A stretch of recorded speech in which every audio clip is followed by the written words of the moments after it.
Welcome to Vidyarthivani YouTube channel. ನಾವು ಇವತ್ತು BA 3ನೇ ಸೆಮಿಸ್ಟರ್ನ ಇತಿಹಾಸ ಭಾಗದಲ್ಲಿ ಬರುವಂತಹ ದೆಹಲಿ ಸುಲ್ತಾನರ ಅವನತಿಗೆ ಪ್ರಮುಖವಾದ ಕಾರಣಗಳನ್ನು ತಿಳಿಸಿ ಎಂಬುದನ್ನು ಪ್ರಶ್ನೆ ನಿಮ್ಮ ಪರೀಕ್ಷೆಯಲ್ಲಿ ಕೇಳಬಹುದು, ಆದರೂ ಕೇಳದೇ ಇರಬಹುದು.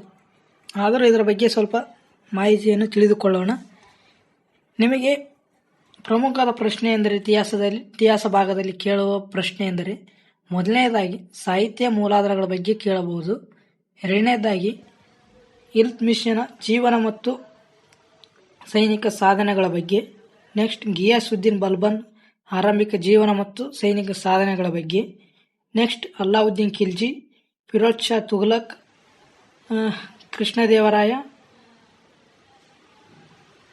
ನೆಕ್ಸ್ಟ್ ನಕಾಶೆಯ ಒಂದು ಪ್ರಶ್ನೆ ಇರುತ್ತೆ, ಅಲ್ಲಾವುದ್ದೀನ್ ಖಿಲ್ಜಿ ಮತ್ತು ಕೃಷ್ಣದೇವರಾಯ ಇವೆರಡು ಪ್ರಶ್ನೆಗಳಲ್ಲಿ ಒಂದು ಪ್ರಶ್ನೆ ಫಿಕ್ಸ್. ಇವಿಷ್ಟು 15 ಅಂಕದ ಪ್ರಮುಖವಾದ ಪ್ರಶ್ನೆಯಾಗಿರ್ತವೆ. ಈ ಎಲ್ಲ ಪ್ರಶ್ನೆಗಳ ವಿವರಣೆಯನ್ನು ನಾನು ಈಗಾಗಲೇ ವಿದ್ಯಾರ್ಥಿವಾಣಿ ಯೂಟ್ಯೂಬ್ ಚಾನಲಲ್ಲಿ ಅಪ್ಲೋಡ್ ಮಾಡಿದ್ದೇನೆ. ಇನ್ನು ಯಾರು ನೋಡಿಲ್ಲ ಹೋಗಿ ನೋಡಿ. ಈ ವಿದ್ಯಾರ್ಥಿವಾಣಿ ಯೂಟ್ಯೂಬ್ ಚಾನಲನ್ನು ತಪ್ಪದೇ ಸಬ್ಸ್ಕ್ರೈಬ್ ಮಾಡಿರಿ. ಇನ್ನು ಯಾರು ಮಾಡಿಲ್ಲ ಬೇಗ ಮಾಡಿರಿ. ಇನ್ನು ಲೈಕ್ ಮಾಡಿರಿ. ಈ ವಿಡಿಯೋ ಹೇಗೆ ಅನಿಸ್ತು ಅನ್ನೋದು ಕಮೆಂಟ್ ಮೂಲಕ ತಿಳಿಸಿ. ಬನ್ನಿ ಶುರು ಮಾಡೋಣ.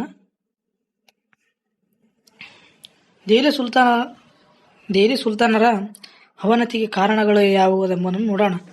ಕ್ರಿಸ್ತಶಕ 1206ರಿಂದ ಕ್ರಿಸ್ತಶಕ 1526ರವರೆಗೆ ದೆಹಲಿಯನ್ನು ಗುಲಾಮ, ಖಿಲ್ಜಿ, ತುಘಲಕ್, ಸೈಯದ್, ಲೋಧಿ ಎಂಬ 5 ರಾಜವಂಶಗಳು 3 ಶತಮಾನಗಳವರೆಗೆ ಆಳ್ವಿಕೆ ಮಾಡಿದವು. ಅವುಗಳಲ್ಲಿ ಸೈಯದ್ ಮತ್ತು ಲೋಧಿ ವಂಶಗಳ ಆಳ್ವಿಕೆ ಕಾಲದಲ್ಲಿ ದೆಹಲಿ ಸುಲ್ತಾನ್ ಸಾಮ್ರಾಜ್ಯ ಪತನದ ಹಾದಿ ಹಿಡಿಯಿತು. ಅವರ ಪತನಕ್ಕೆ ಪ್ರಮುಖವಾದ ಕಾರಣಗಳು ಈ ಕೆಳಗಿನಂತಿವೆ, ನೋಡೋಣ. ಮೊದಲನೇದಾಗಿ ಅಸಮರ್ಥ ಸುಲ್ತಾನರ ಆಳ್ವಿಕೆ. ತುಘಲಕ್ ವಂಶದ ಉತ್ತರಾಧಿಕಾರಿಗಳಾದ ಸೈಯದ್ ಮತ್ತು ಲೋಧಿ ವಂಶದ ದೊರೆಗಳು ಅಸಮರ್ಥರಾಗಿರ್ತಾರೆ, ದುರ್ಬಲರು ಹಾಗೂ ವಿವೇಕ ರಹಿತರಾಗಿದ್ದರಿಂದ ಸಾಮ್ರಾಜ್ಯ ತನ್ನ ಪ್ರತಿಷ್ಠೆ ವೈಭವವನ್ನು ಕಳೆದುಕೊಳ್ಳಲು ಒಂದು ಪ್ರಮುಖವಾದ ಕಾರಣವಾಗಿದೆ. ಇನ್ನು ಎರಡನೇ ಕಾರಣ ಎಂದರೆ ದುರ್ಬಲ ಆಡಳಿತ ನೀತಿ. ದೆಹಲಿ ಸುಲ್ತಾನರು ನಿರಂಕುಶ ಆಡಳಿತ ನೀತಿಯನ್ನು ಅನುಸರಿಸಿದರು. ಅವರು ಆಂತರಿಕ ನೀತಿ, ವಿದೇಶಾಂಗ ನೀತಿ, ಪ್ರಯೋಗ ಪ್ರಿಯತೆ, ಉಳಿಗಮಾನ್ಯ ಪದ್ಧತಿ, ಜೈಗುರ್ ಪದ್ಧತಿ, ತೆರಿಗೆ ನೀತಿ, ಆನುವಂಶಿಕ ಅರಸೊತ್ತಿಗೆ, ಗುಲಾಮ ಪದ್ಧತಿಗಳನ್ನು ಸರ್ಕಾರದ ಅಡಿಪಾಯವನ್ನೇ ಅಲುಗಾಡಿಸಿದವು. ಇನ್ನು ಮೂರನೆಯ ಕಾರಣವೆಂದರೆ ಹಿಂದೂ ವಿರೋಧ ನೀತಿ. ಇದು ಒಂದು ಪ್ರಮುಖವಾದ ಕಾರಣವಾಗಿದೆ ದೆಹಲಿ ಸುಲ್ತಾನರ ಆಳ್ವಿಕೆ ಪತನಗೊಳ್ಳಲು. ದೆಹಲಿ ಸುಲ್ತಾನರು ಅನ್ಯ ಧರ್ಮ ಸಹಿಷ್ಣುಗಳಾಗಿರಲಿಲ್ಲ, ಸ್ವಧರ್ಮ ಪಕ್ಷಪಾತಿಗಳಾಗಿ ಕುರಾನ್ ಕಾನೂನು ಸಂಹಿತೆಯನ್ನು ಅವಲಂಬಿಸಿದ ಆಡಳಿತವನ್ನು ಮಾಡಿದರು. ಹಿಂದೂಗಳ ಮೇಲೆ ಜಿಜಿಯಾ ಯಾತ್ರಾ, ತಲೆಗಂದಾಯ, ಹುಲ್ಲುಗಾವಲು ಕಂದಾಯ ಮುಂತಾದ ತೆರಿಗೆಗಳನ್ನು ಹೇರಿದರು. ಇವರ ಹಿಂದೂ ವಿರೋಧ ನೀತಿಯನ್ನು ರಜಪೂತರು ಸಹಿಸದಾದರೂ ಮಾಳ್ವಾ, ಮೇವಾಡ, ದೋಹಾಬ್, ರಣತಂಬೂರ್, ಚಿತ್ತೋರ್, ಅಜ್ಜರ್, ನಾಗ್ಪುರ್, ಸುನಿಪುರ್, ಹಿಮಾಚಲ, ನಗರಕೋಟೆ, ಆನೆಗುಂದಿ ಮುಂತಾದ ಕಡೆ ದಂಗೆಗಳು ಕಾಣಿಸಿಕೊಂಡವು. ಕೆಲವು ಹಿಂದೂ ರಾಜ್ಯಗಳು ಸ್ವತಂತ್ರವಾದವು. ಹಿಂದೂ ಧರ್ಮದ ರಕ್ಷಣೆಗಾಗಿಯೇ ವಿಜಯನಗರ ಸಾಮ್ರಾಜ್ಯ ಸ್ಥಾಪನೆಯಾಗಿತ್ತು. ಇನ್ನು ನಾಲ್ಕನೆಯದಾಗಿ ದೆಹಲಿ ಸುಲ್ತಾನರ ಅವನತಿ ಕಾರಣ ಅಂದರೆ ಮುಸ್ಲಿಂ ನಾಯಕರ ವಿರೋಧ. ಮುಸ್ಲಿಂ ನಾಯಕರ ವಿರೋಧ ಯಾವ ರೀತಿಯಾಗಿತ್ತು ಎಂಬುದನ್ನು ನೋಡೋಣ. ದೆಹಲಿ ಸುಲ್ತಾನರು ಆರಂಭದಿಂದಲೂ ಸರದಾರರಾಗಿ ಹೆಚ್ಚಿನ ಪ್ರಾಧಾನ್ಯತೆ ನೀಡಿದರು. ಕಾಲಕ್ರಮೇಣ ಪ್ರಬಲರಾದ ಸರದಾರರು ರಾಜಕೀಯದಲ್ಲಿ ಹಸ್ತಕ್ಷೇಪ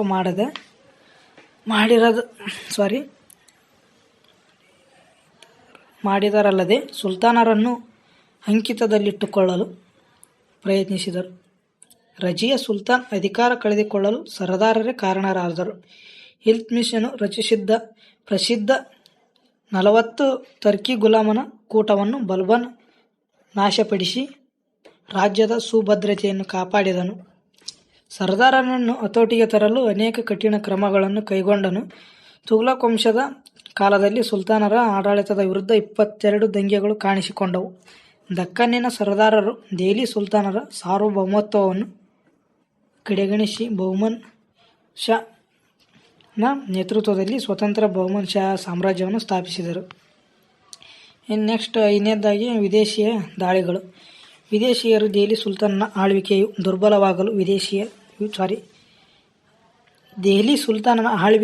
ದುರ್ಬಲವಾಗಲು ವಿದೇಶಿ ದಾಳಿಗಳು ಪ್ರಮುಖ ಕಾರಣಗಳಾಗಿರ್ತಾವ.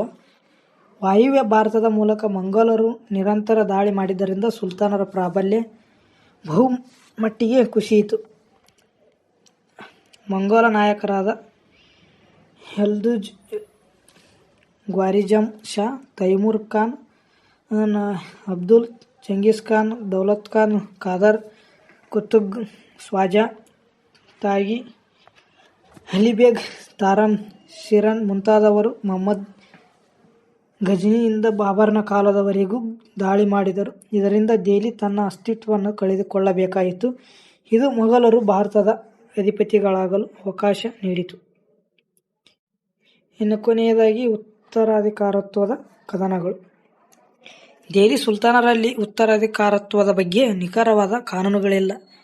ಸಮರ್ಥನಾದವನೇ ಇಲ್ಲವೇ ಖಡ್ಗ ಪ್ರಾವೀಣ್ಯ ಅಥವಾ ಪ್ರಾಬಲ್ಯ ಹೊಂದಿದವನೇ ಸಿಂಹಾಸನಕ್ಕೆ ಬರುವ ಅರ್ಹತೆಯಾಗಿತ್ತು. ರಜಿಯಾ ಸುಲ್ತಾನ್, ನವಾಬುದ್ದೀನ್, ಉಮರ್ ಐಬಕ್, ಕೈಕುಬಾದ್, ನಾಸಿರುದ್ದೀನ್ ಖುಸ್ರು, ಇನ್ನು ಅಲ್ಲಾವುದ್ದೀನ್ ಖಿಲ್ಜಿ ಮುಂತಾದ ಸುಲ್ತಾನರು ಒಂದಲ್ಲ ಒಂದು ರೀತಿಯ ನ್ಯೂನತೆಯನ್ನು ಹೊಂದಿದ್ದರು. ಅವರು ಸಿಂಹಾಸನಕ್ಕೆ ಬರುವಾಗ ಅನೇಕ ವಿವಾದ ಸಮಸ್ಯೆಗಳನ್ನು ಎದುರಿಸಬೇಕಾಯಿತು. ಈ ಕಾರಣಕ್ಕಾಗಿ ಉದ್ಭವಿಸಿದ ಅಂತಹ ಅಂತಕಲಹಗಳು ದೆಹಲಿ ಸುಲ್ತಾನರ ಅವನತಿಗೆ ಕಾರಣಗಳಾದವು. ಇವೆಲ್ಲ ದೆಹಲಿ ಸುಲ್ತಾನರ ಅವನತಿಗೆ ಪ್ರಮುಖವಾದ ಕಾರಣಗಳ ಬಗ್ಗೆ ಸಂಪೂರ್ಣ ವಿವರಣೆಯಾಗಿದೆ.